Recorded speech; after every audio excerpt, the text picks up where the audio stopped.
Hi guys, good morning and welcome to part 4 of Pivot or Die. So anyway, so where have we gone so far? So first we've gone through evaluating the problem.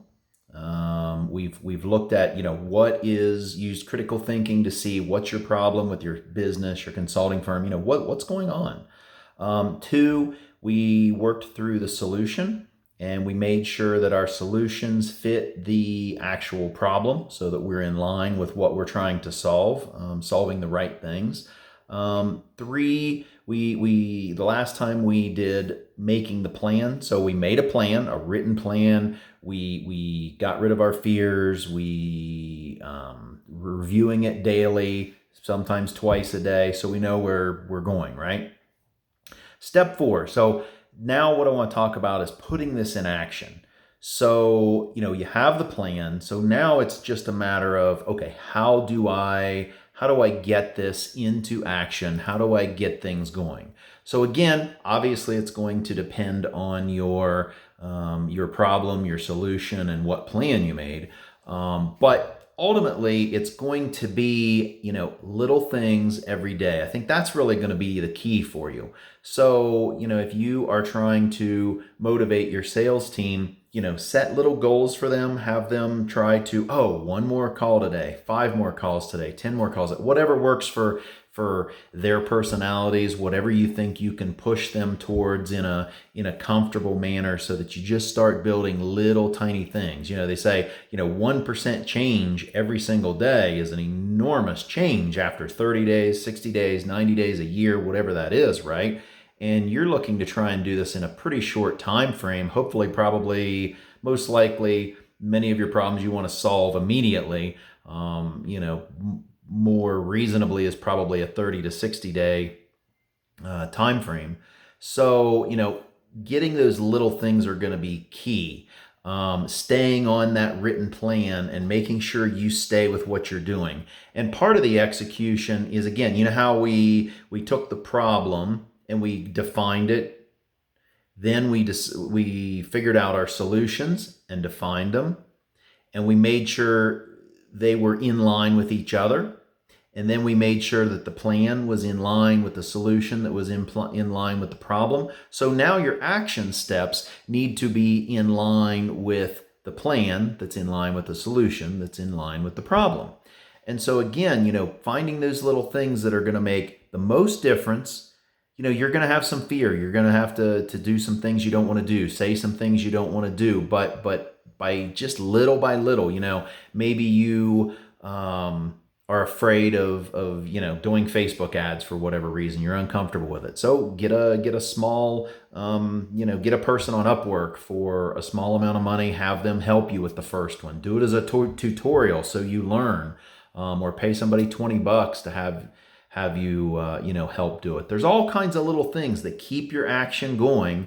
And again, every time you decide to do something, whether or not it's spending money or whether it's just picking up the phone, whether it's talking to a client, setting up those meetings, just go back to that list every time and go back to that plan and make sure that they line up. Make sure that they're cohesive every time. And that's going to make all the difference, because you're going to do 2 things. One, you're going to actually solve and fix the problem, or at least get towards closer to solving it.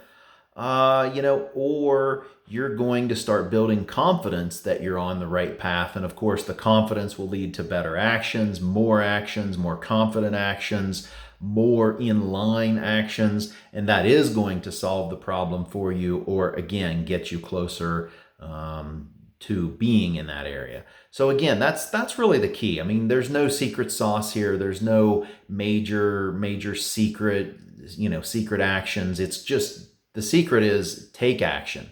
The secret is do what you're supposed to do. The secret is stay in line with your plan and what you're trying to accomplish or resolve, because that's the key. If you just start taking a bunch of actions because you think that that's going to do it, but you're not even, if you're out cutting expenses, but the whole part of your plan was about motivating and increasing sales by helping your sales team, you've missed the boat.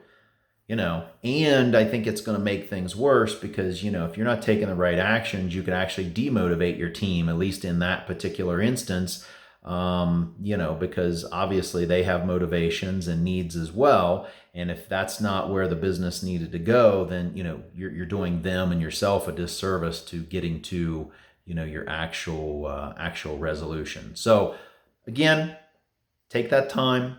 Always be thinking, think critically. Is this part of my plan? Is this going to move the bar forward? And, you'll find that helps. Even if you have to be patient and take a step back, be patient and take a step back. It doesn't hurt to spend a half hour saying, okay, I'm about to do this, preferably not 30 minutes, but take some time. Say, okay, I'm about to do this. What's the impact going to be? Is this really going to do that? Write it in on your plan. Say, take a step back, think, is this going to move the bar forward? And get in that frame of mind every time so that you're always thinking critically, you're thinking strategically, you're thinking several steps ahead to make sure that this plan is actually helping you. So anyway, I hope you guys found this useful. I hope you have a great day. I hope you put your plans in place. I hope you take action in a strategic manner.